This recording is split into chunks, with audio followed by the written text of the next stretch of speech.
Doctor साहब, वज़ीर आज़म शहबाज शरीफ साहब जो है मुत्तहिदा अरब अमारात के दौरे पर है। मौजूदा सूरत हाल में उनका ये जो दौरा है कितना अहमियत का हामिल है? देखिए, मईशत के हवाले से जो बड़े बहरान, जी सियासत एक बड़े बहरानों का शिकार है, मईशत शायद उससे भी बड़े बहरानों का शिकार है या नज़र आ रही है या होने जा रही है, उस पर हम बात करते हैं अभी। और इस दौरान उनका ये दौरा और क्या आने वाले दिनों में होने जा रहा है, इस दौरे का कोई बड़ा असर पड़ेगा मुल्क पे, मुल्क की सियासत पे या मुल्क की मईशत पे, माशी हवाले से ये दौरा तो सियासी और माशी जी सीने तजियाकार और गहरी नज़र रखते हैं तमाम मामलात पे। मेहताब हैदर साहब हमारे साथ मौजूद हैं, तो उनसे ज़रा पूछते हैं कि ये पाकिस्तान में आने वाले दिनों में हम क्या तैयारी करें, आम आदमी क्या करे, मतलब क्या होने जा रहा है, कोई अच्छी खबर है, बुरी खबर है, बहुत अच्छी खबर है, बहुत बुरी खबर है, क्या है, किस तरह वो स्केलिंग करते हैं इसकी। मेहताब हैदर साहब, अस्सलाम वालेकुम। जी वालेकुम अस्सलाम डॉक्टर साहब। मेहताब हैदर साहब, पहले तो मुझे ये बताइएगा कि आईएमएफ का जो वफ्द है वो आज या कल जा रहा है, हमारा कुछ मुआहदा वगैरह हो गया उनसे, कोई बात तय हो गई? बिस्मिल्लाहिर्रहमानिर्रहीम। डॉक्टर साहब देखें, बुनियादी तौर पे ये जो आईएमएफ का टीम आई हुई थी, जी ये कोई नया एग्रीमेंट करने के लिए नहीं आए थे, ये असेसमेंट मिशन के ऊपर थे। इन्होंने पाकिस्तान की अथॉरिटीज़ के साथ काफ़ी डिटेल्ड के अंदर तकरीबन 2 वीक्स जो है वो डिस्कशन की, तमाम डेटा उन्होंने कलेक्ट कर लिया और उसके साथ साथ उन्हें बता दिया कि आप ये बजट जो है, अगला जो बजट पेश होने वाला है, वो किन कंटूर्स और किन कंडीशनैलिटीज़ के तहत आप बनाएं। उसमें मसलन मैं आपको एक मिसाल दे देता हूँ। मसलन आईएमएफ का एक मुतालबा है कि हमारा जो एफबीआर का जो टैक्स टू जीडीपी रेशियो है वो उसको बढ़ाएं। तो अभी जो डिस्कशन है उसमें ये है कि कोई 1300 अरब रुपए के नए टैक्सेस जो है वो लगाने की तजवीज़ है। 1300 अरब रुपए के? जी, 1300 अरब रुपए के नए टैक्सेस अगले माली साल के बजट के दौरान।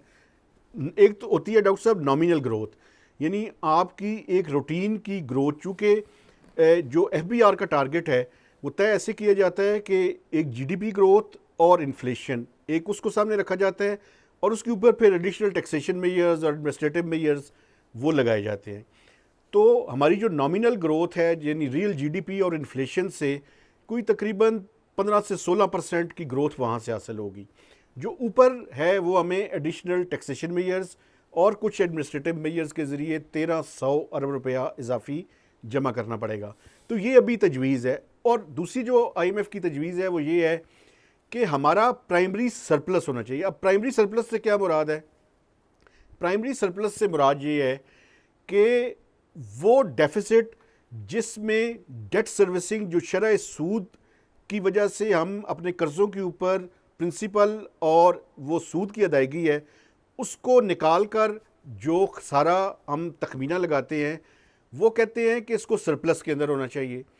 अब इसका मतलब क्या है? नहीं, यानी हमारा जो नुकसान है, जी सर, जो खसारा है, वो फायदे में कैसे, मतलब सरप्लस में कैसे होगा? यही मैं आपको बताना चाहता हूं कि वो ये कह रहे हैं कि आप अपना 2 तरीके हैं इसके। एक तो अपने रेवेन्यू को हम बढ़ाएं। इस टाइम डॉक्टर साहब ज़रा मैं आसानी से एक्सप्लेन करने की कोशिश करता हूं। इस टाइम अब अगर एफबीआर का टारगेट 9000 अरब रुपए है तो हम 60% आपको पता है सूबों को दे देते हैं, बाकी उसमें से 40% बच जाता है। यानी अगर 100 रुपया एफबीआर जमा कर रहा है तो 60 रुपये तो सूबों के पास चले गए, 40 रुपये बाकी रह गए। तो उसके बाद नॉन टैक्स रेवेन्यू है वो कोई तकरीबन 2.9 ट्रिलियन के लगभग है, जिसमें ये पेट्रोलियम डेवलपमेंट लेवी, ये पासपोर्ट फ़ी, ये स्टेट बैंक ऑफ पाकिस्तान का प्रॉफिट और मुख्तलिफ तरह की लेवीज़, तो उससे कोई 2.9 ट्रिलियन जमा होते हैं। यानी 70 रुपये फेडरल गवर्नमेंट जमा करती है और एक खर्चा सिर्फ एक खर्चा जो कि डेट सर्विसिंग है, जो कि हम जो कर्जे लिए हुए हैं चाहे वो अंदरूनी हो या बैरूनी हो, उन पे जो पैसे हम इस साल खर्च कर रहे हैं वो कोई 85 रुपए हैं। यानी 8.5 ट्रिलियन सिर्फ एक मद में खर्च यानी है। 70 रुपए हम कमा रहे हैं और 85 रुपए खर्च कर रहे हैं, 85 Sorry, रुपए सूद दे रहे हैं। एक हेड पे। अब बाकी क्या है? डिफेंस है, डेवलपमेंट है, रनिंग ऑफ द गवर्नमेंट है, पेंशन है, सैलरी है, सब्सिडीज़ है, ये सारे पैसे इंक्लूडिंग डिफेंस हम कर्जा लेकर इस मुल्क की ज़रूरियात को पूरा कर रहे हैं। तो ये एक बहुत गंभीर सूरत हाल है। नहीं, मुझे ये बताएं ज़रा एक बात मेहताब हैदर साहब, कि ये मैं आज पढ़ रहा था आप ही की स्टोरी गालिबन या और जगहों पे, कि ये 50 साल में सबसे कम सरमायाकारी हुई है पाकिस्तान में। ये क्या कहानी है? ये क्या फिगर जी बिल्कुल बिल्कुल सर, देखें एक इन्वेस्टमेंट टू जीडीपी रेशो है। अच्छा, वो रेशो ये दिखा रही है कि 1972-73 के बाद पाकिस्तान में पहली दफ़ा जो इन्वेस्टमेंट टू जीडीपी है वो गिरकर सिर्फ 13% पे आ गई है। ये 1972-73 में आपको पता है कि उस टाइम जो हुआ था, बांग्लादेश बन गया था और उसके बाद इन्वेस्टमेंट जो है वो बड़ी कम हुई थी। उस टाइम मेरे ख्याल में कोई 12.8% थी, अभी 13% है और ये बड़ी ख़तरनाक सूरत हाल है। उसकी वजह ये है कि अगर इस मुल्क में हमने रोज़गार के मौके पैदा करने हैं और गुर्बत में कमी करनी है तो दो चीज़ें बड़ी इंपॉर्टेंट है, एक सरमायाकारी और एक सेविंग्स यानी बचत। हम जितनी सेविंग्स करेंगे तो उसके नतीजे में क्या होगा और सरमायाकारी करेंगे तो उसके नतीजे में क्या होगा, इकोनॉमिक एक्टिविटी जनरेट होगी।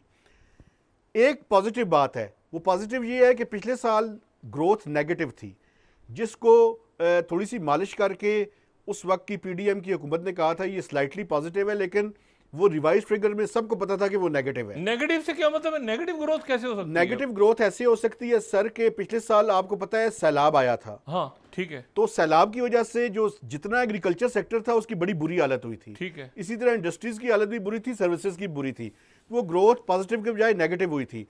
इस साल जो है वो स्लाइटली पॉजिटिव है, 2.38%। अभी आप देखेंगे कि जब इकोनॉमिक सर्वे जारी होगा तो उसमें 2.38% की ग्रोथ है। अच्छा, अब ये देखें इस मुल्क की पॉपुलेशन ग्रोथ 2.6% है, तो हमारी जो इकोनॉमिक ग्रोथ है वो उससे भी कम है। तो इसको हम इकोनॉमी की टर्म में स्टैगफ्लेशन कहते हैं। स्टैगफ्लेशन का क्या मतलब है? ग्रोथ थोड़ी हो, महंगाई ज़्यादा हो। और इसका क्या मतलब है? इसका मतलब है कि बेरोज़गारी में भी इजाफा हो रहा है और महंगाई में भी इजाफा हो रहा है।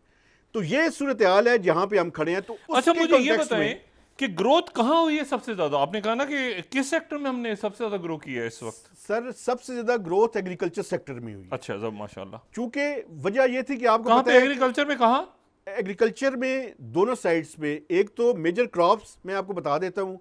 मेजर क्रॉप्स में अगर आप देखें तो वीट की पाकिस्तान की हिस्ट्री की सबसे बड़ी प्रोडक्शन हुई है। गंदम गंदम ये जो- 31.4 नहीं, ये मिलियन तो टन। किसान क्यों एहतजाज कर रहे हैं? सर वो एक देखे ना, अब गंदम ज़्यादा पैदा हो गई, हमारे शहजादों ने यहाँ पे जाते जाते गंदम इंपोर्ट कर ली, चूँकि इंटरनेशनल मार्केट में उस टाइम प्राइस कम थी।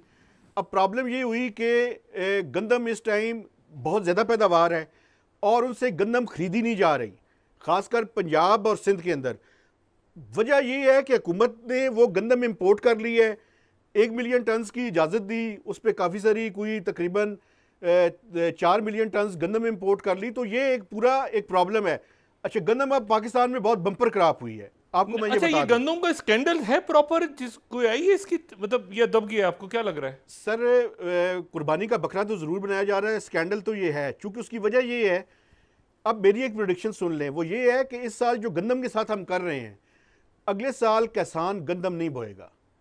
क्योंकि उसकी वजह ये है कि अगर आम जो किसान है, छोटा किसान, अगर आप उसकी गंदम खरीदेंगे नहीं या उसकी जो कम से कम हुकूमत ने तय की हुआ है उस कीमत पे भी नहीं खरीदेंगे, इस टाइम आप मार्केट में जाके पूछें तो 3900 रुपया पर मन जो है वो हुकूमत ने रेट तय किया हुआ है, लेकिन 3000 रुपये पे वो बेचने के लिए, बल्कि इससे भी कम पे बेचने के लिए बाज़ जगहों पे किसान मजबूर है।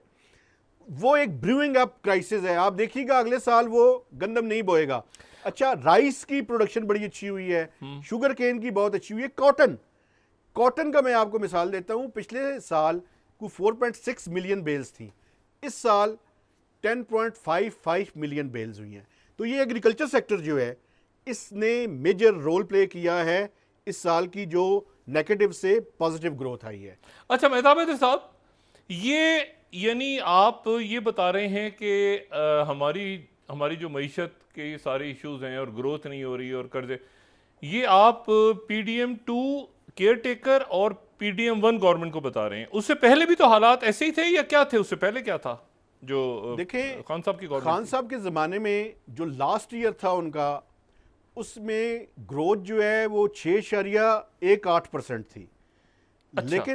लेकिन जाते जाते इमरान खान साहब, आपको याद होगा कि IMF का जो मुआहिदा था उसके बरक्स उन्होंने पेट्रोल की, बिजली की कीमतें जो हैं वो कम कर दी थी। एग्रीमेंट ये था कि हमने बढ़ानी है। वो फिर उस दौरान जो है वो रिजीम चेंज हुआ, वो चले गए। अब उसके बाद क्या हुआ, वो PDM फिर बड़ी मुश्किल से उन्होंने जो है वो पहला मिफ्ता इस्माइल साहब के ज़माने में, आपको याद होगा, बजट लेकर आए, बड़ी मुश्किल से IMF रिवाइव हुआ। फिर डार साहब आ गए, डार साहब ने फिर IMF को आंखें दिखाने की कोशिश की, वो बड़ी मुश्किल हुई। फिर वो 8-9 महीने प्रोग्राम सस्पेंड रहा। आखिरी वक्त में फिर वो 9 महीने का प्रोग्राम करके चले गए। तो एक तसलसल है, लेकिन बुनियादी मसला ये है कि हम अपनी जितनी आमदन है उसके अंदर गुजारा नहीं कर रहे। अखराजात हमारे ज़्यादा हैं, आमदन कम है, मेहताब है, अमीर दरअसल लोग टैक्स नहीं देते। दो बातें। जी जी, यहां पर सारा का सारा जो मलबा है, यानी आपकी बातें तो मुझे सुन के ऐसा लग रहा है 1300 अरब वाली के सारा मलबा आवाम पे डल गई है, तो हुकूमती अखराजात कम नहीं हो रहे, एक बात। दूसरी बात ये बताएं कि जो आगे मुआहिदा हमने IMF से करना था उसका क्या बना? पहले मैं IMF के मुआहिदे की तरफ आ जाता हूँ। IMF का मुआहिदा ये है सर कि वो आज रात को, सुबह के टाइम, यानी अर्ली आवर्स में उनकी फ़्लाइट्स हैं, वो वापस जाएंगे। एक्सपेक्टेड ये है कि वो कोई ना कोई स्टेटमेंट जारी करेंगे। हमारे ऊपर ये वो करके गए हैं कि आप एक बजट पेश करें, पार्लियामेंट में इसको लेकर जाएं, और पार्लियामेंट से वो बजट पेश भी करना है, अप्रूव भी करवाना है। जब वो अप्रूव हो जाएगा तो एक्सपेक्टेड ये है, ये 1300 अरब वाला?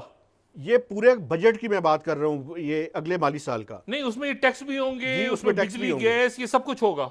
गैस और बिजली का मैं आपको अलग बताता हूँ। अच्छा, वो बजट का हिस्सा नहीं होगा। वो जुलाई में 25% हमने बिजली बढ़ानी है, 25%? जी 25% तकरीबन। हमने बेस टैरिफ में IMF के साथ एग्री किया हुआ है। इस टाइम की जो वर्किंग है वो ये बता रही है कि कोई तकरीबन 6 रुपये 91 पैसे बेस टैरिफ में इजाफा होगा, 35 से 40% बिजली में इजाफा होगा, 35 से 40% गैस में इजाफा होगा। इसके अलावा जो पेट्रोलियम है, अभी अगर आप देखें तो पेट्रोलियम की प्राइसेस कम हुई हैं क्योंकि इंटरनेशनल मार्केट में कम हुआ है। लेकिन तजवीज़ ये है कि उसके ऊपर एक कार्बन लेवी लगा दिया जाए या GST लगाया जाए 18%।